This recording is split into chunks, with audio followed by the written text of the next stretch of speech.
Liebe Kinder, willkommen zu einem weiteren Himmelwärts online. So schön bist du da. Ich freue mich auf eine geniale Zeit mit dir zusammen und mit unserem guten Herr Jesus. Es wird eine super Zeit. Aber komm, jetzt müssen wir gerade mal reinschauen, was echt der Fritzli gerade so am Machen ist.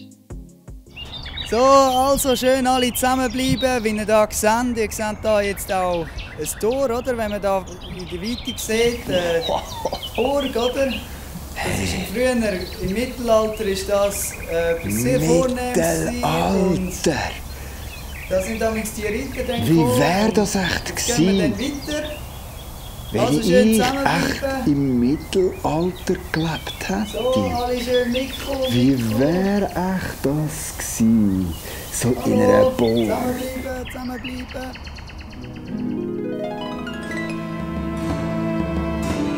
Ah, da! Wow. Gehörst du auch zu meinem Söldnertrupp? Ein richtiger Söldner!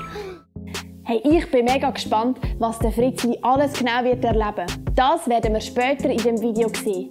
Und jetzt wollen wir gerade zusammen Gott anbeten. Wir werden wieder 2 Lieder singen und darum stand doch gerade auf, wenn du noch nicht stehst, dass wir miteinander Gott anbeten können.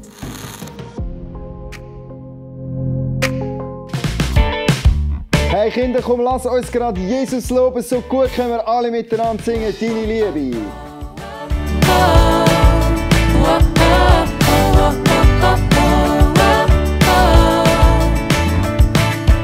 Unverständlich wie eine neue Sprache und mein Herz versteht sie doch. Unaufhörbar wie ein Wasserfall und mein Leben wird nie zu voll. Du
dass die Liebe von Gott bestehen bleibt. Egal was wir machen, egal was wir falsch machen oder richtig machen, Gott liebt uns immer. Und für das sage ich ihm gerade in einem Gebet Danke.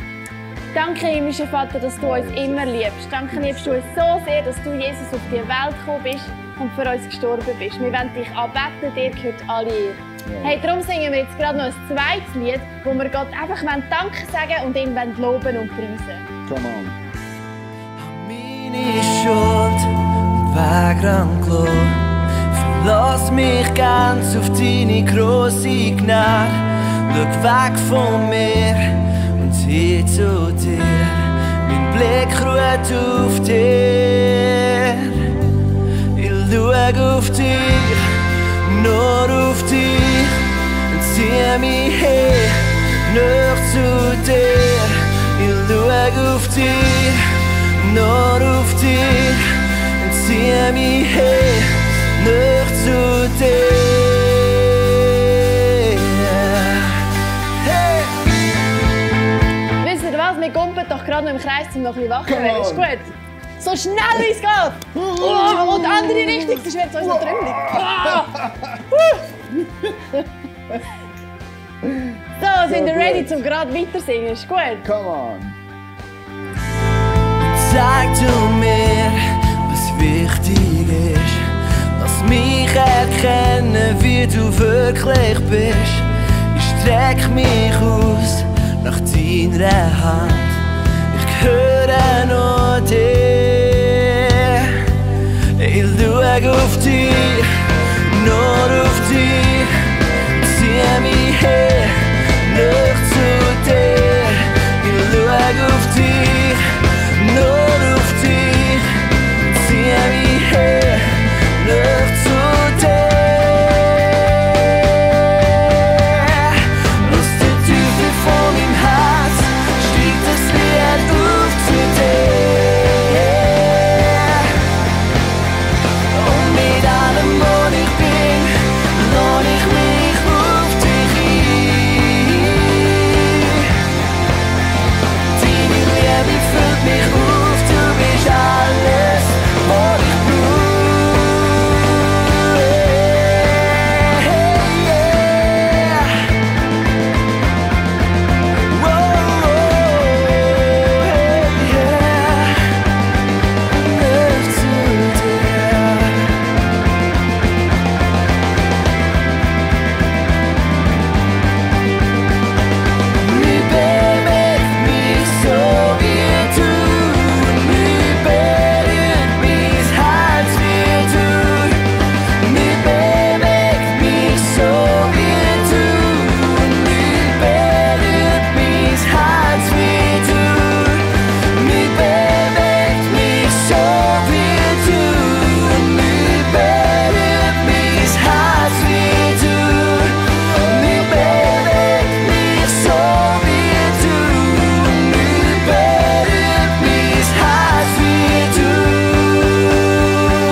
Hey, mega schön dürfen wir miteinander einfach den Jesus anbeten, der alles verdient hat. Unser ganzes Lob und Preis gehört einfach nur ihm. Oder Kinder, komm, weißt du was? Jetzt probieren wir mal etwas aus. Sind ihr bereit? Komm, wir geben ihm mal so einen richtigen Applaus, weil er einfach so gut ist. Bist du bereit, Ich bin bereit. Also komm, wir geben ihm Applaus. Sind ihr ready? Komm, wir machen mit der Welle.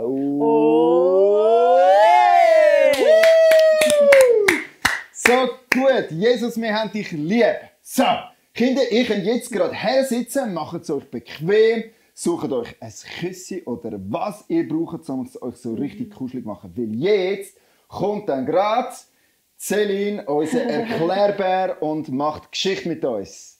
Ich freue mich.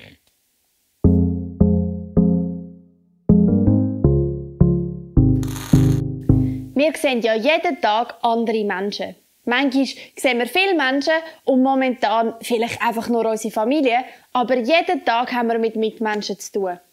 Und ich weiss nicht, wie es dir so geht, aber mir passiert es manchmal, auch wenn ich es nicht will, dass ich zu meinen Mitmenschen genervt bin oder ein bisschen gemein und meine Mitmenschen einfach nicht so gut behandeln, wie ich es eigentlich möchte machen. Vielleicht kennst du das auch. Es ist manchmal wirklich schwierig, unsere Mitmenschen richtig zu behandeln, obwohl wir das vielleicht gar nicht wollen. Und die Bibel ist ja so ein cooles Buch. Aber die Bibel ist nicht einfach irgendein Buch, sondern die Bibel ist Gottes Wort. Gott redet durch die Bibel zu uns. Und in der Bibel können wir Gott kennenlernen, wir können herausfinden, was Gott gefällt, wie wir so leben können, dass Gott Freude hat. Und die Bibel sagt darum auch etwas darüber, wie wir unsere Mitmenschen behandeln sollen. Einen von diesen Vers möchte ich euch darum gerade mal vorlesen. Und zwar steht der Vers in Matthäus Kapitel 7, Vers 12. Dort steht: So wie ihr von den Menschen behandelt werden möchtet, so behandelt sie auch. So wie wir möchten behandelt werden, sollen wir unsere Mitmenschen behandeln. Wie möchtest denn du von deinen Mitmenschen behandelt werden? Also, ich möchte, dass meine Mitmenschen nett zu mir sind, dass sie mich respektieren, dass sie mich nett behandeln und nicht gemein sind. Und wenn auch du das möchtest, dann bedeutet das mit dem Vers, dass wir unsere Mitmenschen genau so behandeln sollen. Dass wir nett sein zu ihnen, dass wir sie gut behandeln sollen. Dass wir nicht gemein sein sollen, dass wir nicht frech mit ihnen reden sollen, weil das wollen wir ja auch nicht. Ich glaube, die meisten Menschen wollen doch, dass wir sie gut behandeln. Also ich auf jeden Fall kenne niemanden, der sagt, dass er gern gemein behandelt wird. Wir sollen also unsere Mitmenschen so behandeln, wie wir möchten behandelt werden. Dazu jemand, der das gemacht hat, zu dem habe ich eine Geschichte aus der Bibel. Die meisten von euch kennen sicher den David. Der David war ein mega bekannter König vom Volk Israel. Aber bevor er König wurde, ist der Saul noch König. Und am Anfang haben der Saul und der David eigentlich ganz gut zusammen gehabt. Aber irgendwann ist der Saul mega eifersüchtig geworden auf den David. Er ist so richtig neidisch und eifersüchtig gewesen, mega hässig, wütig, und er hat den David eigentlich am liebsten nicht mehr auf dieser Welt haben. Er wollte, dass der David nicht mehr lebt. Er hat ihn verfolgt und er hat dem David ganz viel Böses antun. Der David hat sich darum verstecken vor dem Saul. Er musste flüchten. Und einmal hat der David sich darum in einer Höhle versteckt. Und der Saul ist genau auch in die Höhle hineingegangen. Der David war hinten in einer Ecke in der Höhle und der Saul ist reingekommen und hat den David nicht gesehen. Aber der David hat den Saul gesehen, der in die Höhle reingekommen ist. Der David war also hinten in der Höhle und der Saul vorne. Der Saul hat nicht gewusst, dass der David da ist. Jetzt wäre die Gelegenheit gewesen von David, dass er sich beim Saul hätte rächen können. Dass er ihn auch gemein hätte behandeln können, weil er ihn ohne Grund verfolgt. Aber wisst ihr, was der David gemacht hat? Er ist schon vorgeschlichen zum Saul, aber er hat einfach ein kleines Stückchen Stoff von seinem Gewand abgeschnitten und ist wieder gegangen und hat sich versteckt. Der Saul hat nichts davon mitbekommen und dann ist der Saul nach einer Weile wieder aus der Höhle rausgegangen und kurz nachher ist der David rausgegangen und hat dem Saul gerufen. Und er hat gesagt: Hey Saul, schau mal, ich habe dir ein Stückchen von deinem Gewand abgeschnitten. So nah bin ich bei dir in der Höhle. Aber ich habe dir nichts Böses da. Ich habe mich nicht bei dir gerecht. Ich habe dich nicht gemein behandelt. Der David hätte die Gelegenheit gehabt, um sich beim Saul zu rächen, aber er hat es nicht gemacht. Er hat den Saul so behandelt, wie er sicher auch selber hätte behandelt werden. Nämlich nett, und er hat ihm nichts Böses angetan. Obwohl der Saul ihm mega viel Böses hat antun. Und ich weiss nicht, wie es am David gegangen ist, aber vielleicht ist es ihm schon ein bisschen schwierig gefallen, den Saul wirklich nicht zu behandeln, obwohl er ihn so gemein behandelt hat. Und also mir fällt es jedenfalls einmal ein bisschen schwer, meine Mitmenschen wirklich gut zu behandeln und nicht einmal doch ein bisschen gemein oder genervt reagieren. Und beim David sehen wir, wie er das so mega gut gemacht hat. Und ich kenne jemanden, der uns dabei helfen kann, dass wir das machen können, wie es in der Bibel steht. Dass wir unsere Mitmenschen so behandeln können, wie wir selber behandelt werden. Und zwar Jesus Christus kann uns dabei helfen. Hast du gewusst, wo Jesus auf dieser Welt gelebt hat, hat es ein paar Menschen gegeben, die mega gemein waren zu Jesus. Sie haben ihm schwierige Fragen gestellt, sie haben ihm Fallen gestellt und sie haben geschaut, ob er in die Falle hineingeht. Sie sind so richtig gemein gewesen. Aber Jesus hat seine Mitmenschen immer gut behandelt. Er war nicht gemein zu ihnen, sondern er hat sie in Liebe behandelt. Jesus hat nie gesündigt. Das bedeutet, Jesus versteht dich, auch wenn du in so einer schwierigen Situation bist und jemand gemein zu dir ist. Jesus versteht das, weil er hat genau das auch erlebt. Jesus weiss, wie es dir geht. Und in der Bibel steht sogar noch mehr. Es steht, dass Gott deine und meine Gedanken kennt. Hey, das finde ich so mega cool. Gott ist der Schöpfer der Welt und kennt deine und meine Gedanken. Er kennt uns, er weiss, wie es uns geht. Das finde ich so cool. Jesus versteht uns also und er kennt uns so gut. Jesus kennt dich mega gut. Und Jesus liebt dich ganz, ganz fest. Und was eben auch noch ist, wenn du an Jesus glaubst, lebt er durch den Heiligen Geist in dir. Hey, der Gott, der dich kennt, der deine Gedanken kennt und dich versteht, der lebt sogar in dir. Ich finde das so mega genial. Und Jesus liebt dich so fest. Und er liebt auch mich so fest und jeder Mensch auf dieser Welt liebt Jesus genau gleich fest.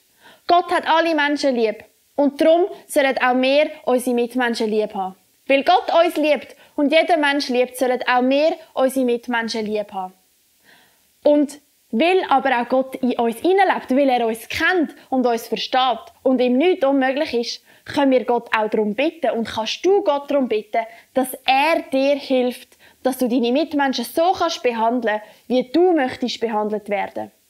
So kannst du zum Beispiel darum beten, dass er dir hilft, wenn du in einer Situation bist und nicht genau weißt, wie der andere behandeln, oder du weißt es eben, aber du wärst lieber ein bisschen gemein oder genervt, kannst du Gott darum bitten, dass er dir hilft, zum zuerst mal überlegen, wie du möchtest behandelt werden, bevor du etwas sagst oder machst. Und Jesus kann uns dabei helfen, dass wir unsere Mitmenschen lieb behandeln können. Und manchmal gibt es leider, dass andere Menschen vielleicht auch gemein zu dir sind. So wie der Saul zum David gemein war oder andere Menschen sind Jesus gegenüber gemein gewesen. Und du darfst wissen, wenn jemand gemein ist zu dir, dann weiss das Gott. Du bist Gott nicht egal, sondern er liebt dich so fest. Er kennt dich, er kennt deine Gedanken und deine Gefühle. Er weiss, wie es dir geht. Und er möchte dich trösten. Aber noch mehr, er tröstet dich und Jesus kann dir auch dabei helfen, dass du die Menschen, die gemein zu dir sind, dass du die gleich gut und nett behandeln und dich nicht bei ihnen rächen musst. Durch Jesus Christus können wir unsere Mitmenschen so behandeln, wie wir selber möchten behandelt werden. Das finde ich etwas mega Geniales. Und ich will dich ermutigen, tu doch zu Gott darum beten und bitte ihn darum, dass er dir hilft, dass du deine Mitmenschen so kannst behandeln, wie du möchtest behandelt werden. Und noch ein kleiner Hinweis, auch diese Woche gibt es wieder ein Rätsel. Das Mal hat es zwar nichts mit der Geschichte oder mit der Fantasiewelt von Fritzli zu tun, aber es ist ein Putzli, das ihr herunterladen könnt auf der Seite, wo die anderen Rätsel sind, und ihr könnt das dann zusammensetzen und dann ergibt es auf jedem Puzzleteil einen Buchstaben und schlussendlich ergibt das dann einen Satz, den ihr mir wieder schicken könnt. Und ich werde aus allen, die es mir geschickt haben, auslösen und jemand bekommt dann wieder etwas Kleines über. Viel Spass dabei.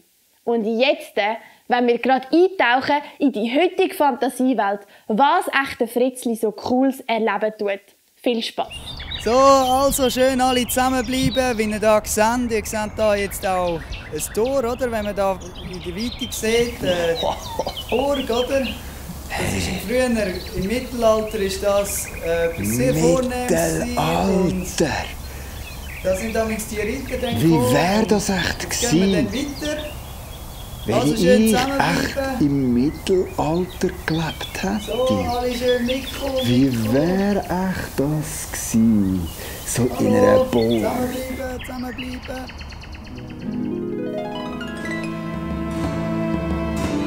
Ah, da! Wow! Gehörst du auch zu meinem Söldnertrupp? Ein richtiger Söldner! Ja, klar gehöre ich da auch dazu. Ja, ja. Ja, gut, Männer wie dich können brauchen. Sicher. Aber du siehst noch nicht so trainiert aus, hä? Ich glaube, wir zwei sollten noch ein bisschen trainieren. Am besten in der Taverne. Mit einem Bingo-Sirup. Bist du dabei? Ja, klar. Das Okay. ist super. Dann komm. Ja, ist gut. Da, du. Ja, okay. Also.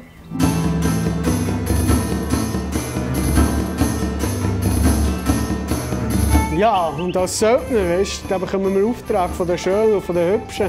Wow. Und hier gerade in dieser Burg, da ist die Baronin, die unseren Auftrag erteilt. Und den gehen wir holen. Und meinst du, ich dabei sein? Ziemlich sicher. Yes. Ich will dich dabei haben. Ein richtiges Abenteuer. Ein richtiges Abenteuer. Oh, so gut. Wow! Lieb! Wo geht's zur Taverne her? Da hinten. Da hinten, ja wunderbar.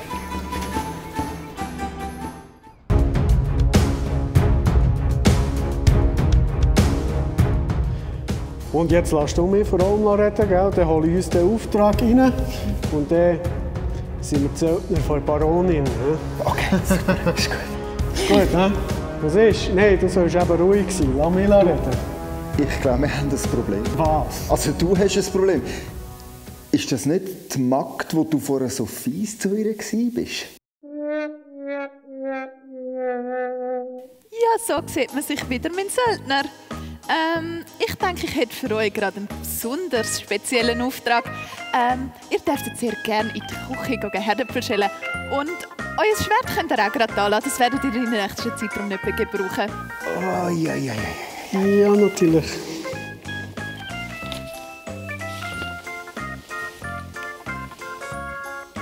So, und jetzt husch, husch, ab in die Küche. Ich habe gehört, Herdöpfelrüsten kann auch ein mega cooles Abenteuer sein, gell? Ja. Ei. Und Frau dir? Baronin, darf ich echt das Schwert übernehmen und dein Söldner werden? Mit ganz viel Freude überreiche ich dir das Schwert. Ab heute darfst du dich mein ganz persönlicher, der Baronin, ihren ganz persönlichen Soldat nennen. So cool, hey, so cool. Hey, das Mittelalter ist genau so, wie ich mir das vorgestellt habe. So cool ist es da. Aber darf ich noch fragen, gibt es auch jeden Abend ein Festmahl? Ja, auf unserer Burg doch natürlich. Und man tut nachher das Essen einfach über die Schulter rühren, wo man fertig gegessen hat, oder? Ja klar, sonst haben ja die Hunde gar nichts zu fressen. Ich habe es genau gewusst. Und Drachen gibt es, gell? Ja, auf jeden Fall. Wir haben gerade letzte in der Nähe von unserer Burg einen gesichtet, der recht viel Schaden angereiht hat und darum eigentlich schon mal jemanden ausschicken. Und eigentlich habe ich gerade dich doch mit dem Auftrag beauftragen, den Drachen erlegen, oder? Ja, darf ich den Auftrag? Ich gehe Auf den jeden Drachen Fall. erlegen. Haha, Fritzli, der Drachentöter!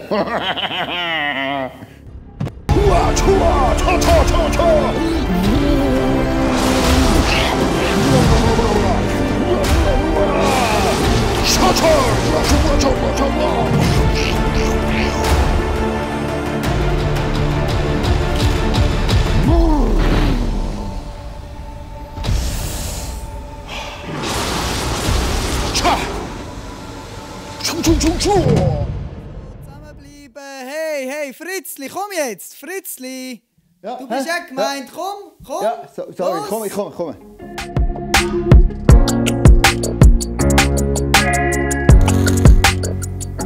Heute basteln wir so eine kleine Kanone, wo wir dann die kleinen Bomben reintun können und wegschiessen können. Wie das genau geht, zeige ich euch dann später beim Spielen. Jetzt zeige ich euch, wie wir das basteln.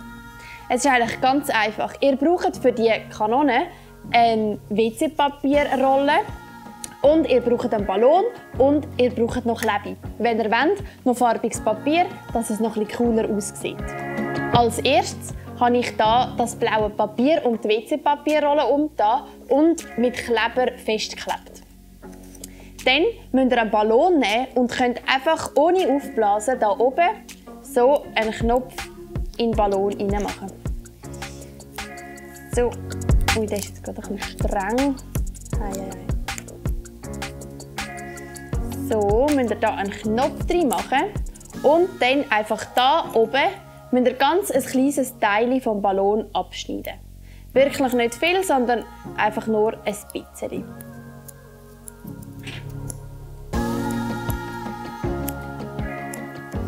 So. Vielleicht habt ihr dann eine Schere, die etwas besser schneiden tut. Die ist gerade nicht so gut, merke ich. Aber so ist es jetzt auch gegangen. Und jetzt könnt ihr den Ballon so auf die WC-Papierrolle drüber stülpen, dass das so etwa in der Mitte ist. Aber wenn nicht ganz, ist es auch nicht so schlimm. Und jetzt braucht ihr noch Klebe, um den Ballon an der WC-Papierrolle festzukleben. Vielleicht habt ihr so Washi-Tape, wo noch ein farbiges Klebe ist. Dann sieht es natürlich noch ein cooler aus. Ich nehme jetzt hier einfach ganz normales Klebe, das natürlich auch geht. So, könnt ihr das einmal rundum gut ankleben, dass es dann später fürs Spiel auch gut festhebt. Jetzt ist eigentlich die Kanone schon fertig und ich zeige euch noch, wie man die kleinen Pompons, die Böllchen hier, genau machen tut. Für das braucht ihr eine Gabel und ihr braucht Wolle. Und je weicher die Wolle ist, desto einfacher ist es, habe ich das Gefühl. Dann müsst ihr von der Wolle einfach ein kleines Stückchen abschneiden. Nicht sehr lang, aber ich würde sagen, so, das langt sicher. Ihr könnt es ein bisschen kürzer. Dann müsst ihr eine Gabel nehmen und das Stückchen legt ihr jetzt in der Mitte so drüber, dass die beiden Enden so rausschauen. Dann könnt ihr entweder die gleiche Farbe nehmen oder eine andere. Das spielt eigentlich nicht so eine Rolle, weil das schneidet ihr nachher wieder weg. Und dann könnt ihr da die Wolle so um die Gabel herumlegen. Schauen, dass das da unten bleibt. So, und dann könnt ihr es einfach anfangen umwickeln und könnt es gut fest anziehen und schön drum wickeln. Schauen, dass es da oben nicht bei der Gabel rausgeht und einfach schön drum wickeln. Und je mehr Wolle das ihr nehmt, desto grösser wird der Pompon nachher. Aber das Problem ist, wenn der Pompon zu gross ist, dann fliegt er nachher, dann spickt er nicht aus der Kanone raus. Darum müsst ihr vielleicht gar nicht so viel Wolle nehmen. Das ist jetzt vielleicht doch ein bisschen wenig, aber zum Zeigen lange sicher. Jetzt habe ich also hier die Wolle drum gewickelt und jetzt müsst ihr die beiden Enden, die ihr am Anfang drum gelegt habt, nehmen und müsst einen Knopf drin machen. Da ist es wichtig, dass ihr wirklich ganz einen festen Knopf macht, weil das ist mir auch schon passiert. Sonst geht es am Schluss, wenn ihr es aufschneidet, auseinander und dann müsst ihr nochmal von vorne anfangen.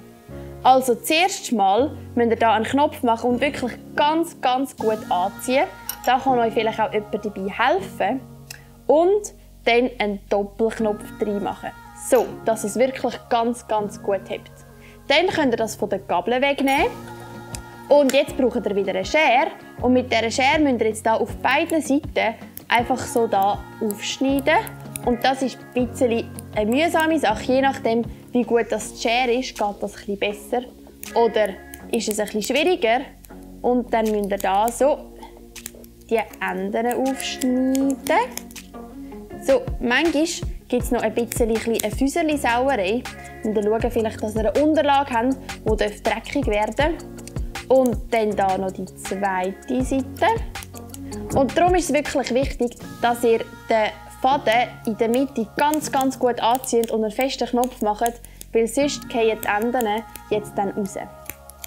So, und da könnt ihr gut darauf schauen, dass ihr auch wirklich jedes Schnürchen hier aufschneidet. So. Und jetzt habe ich auch schon alle durchgeschnitten. Und jetzt könnt ihr es noch so in der Hand ein bisschen so machen, dass es dann auch eine rundere Kugel gibt. So, jetzt ist der Pompon schon fertig. Und jetzt könnt ihr am Schluss noch die Schnüre, die abstehen, noch abschneiden. Und wenn ihr wollt, könnt ihr jetzt hier noch ein bisschen mehr abschneiden, dass es noch ein bisschen runder wird. Und der Pompon ist jetzt auch schon fertig. Und jetzt zeige ich euch, wie das geht. Jetzt könnt ihr nämlich ganz einfach den Pompon in die Kanone rein tun. Und dann könnt ihr da hinten anziehen und spicken lassen und schon fliegt der Pompon weg. Wahrscheinlich, je schwerer das die Wolle ist, desto besser fliegen sie dann, auch weil sie dann schwerer sind. Und ihr könnt zum Beispiel schauen, wer von euch weiter trifft. Oder vielleicht könnt ihr sogar probieren, irgendwo reinzutreffen. Vielleicht habt ihr irgendwo ein Gefäß, wo ihr probieren reinzutreffen. Ihr könnt natürlich auch mehrere Kanonen machen und nachher ein Wettrennen, wer vielleicht schneller im Schiessen ist oder eben weiterkommt. Und so wünsche ich euch ganz viel Spass beim Basteln und beim Spielen. Und jetzt, liebe Kinder, ist das Video für euch auch schon wieder fertig. Jetzt gibt es zum Schluss noch einen ganz kleinen Einblick, was der Fritzli nächste Woche könnte erleben.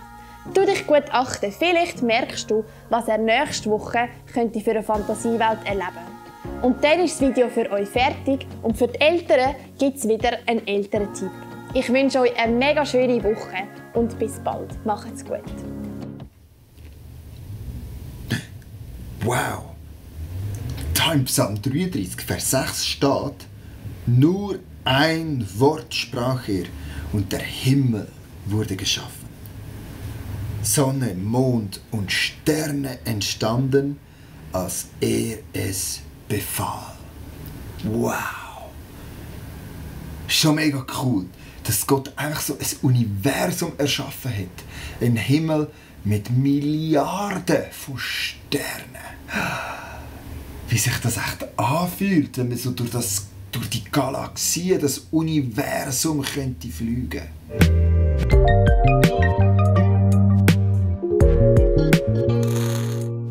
Hallo miteinander, ich darf euch heute den Elterntipp weitergeben. Es geht ums Streiten in der Familie. Und jetzt zuerst einmal, wenn ihr das hört, ja, genau, Streit ist etwas ganz Normales. Das gehört zu jeder Familie dazu, auch zu einer Pastorenfamilie. Sowohl in einer Ehe wie auch mit den Kindern und Kind untereinander. Streiten ist etwas ganz Normales. Es gibt aber unterschiedliche Streitkulturen. Es gibt diejenigen, die als Nashörner direkt auf andere zugehen und sie konfrontativ ihnen begegnen. Und es gibt genau das Gegenteil. Es gibt Igel in der Familie, die sich eher zusammenrollen, zusammenruckeln und sich versuchen zu schützen, dass sie nicht angegriffen werden können.